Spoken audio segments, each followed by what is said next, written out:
is exciting, and Caroline, thank you for welcoming people like me with a little bit of a different perspective, different background in this seat. It really does mean a lot. Thank you. Obviously, the House already passed the Protection of Women and Girls in Sports Act, which was a really big step for women and girls. So far, the Senate, as we know, has not brought it up to vote.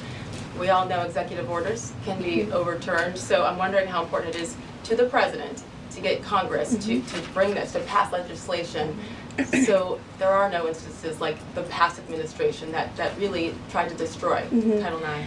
It's incredibly important that Congress immediately acts on this priority. I think the President is really setting the tone, making this a very immediate priority for this administration, just as he promised to do on the campaign trail. And I'd like to get into the executive order a little bit, because it is the news of the day here at the White House, and talk about what this executive action will actually do. So the executive order that the President will be signing later this afternoon, as I said, upholds the promise of Title IX. It also will require the DOJ to abide by the nationwide previous administration's illegal Title IX rewrite that would have dissolved single-sex spaces and opportunities.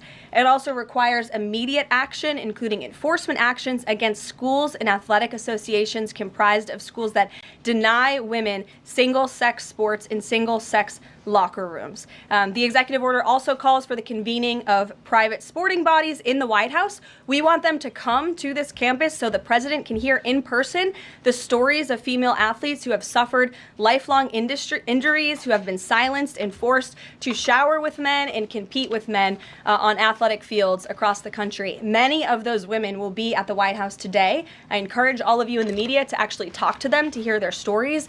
And I would also just add one more thing.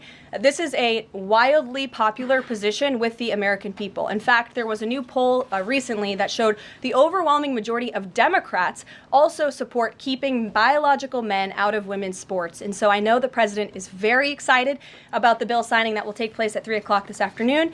You will hear from him more on that later, and we look forward to seeing you there, Sage. So thank you very, very much. Garrett, great to see you.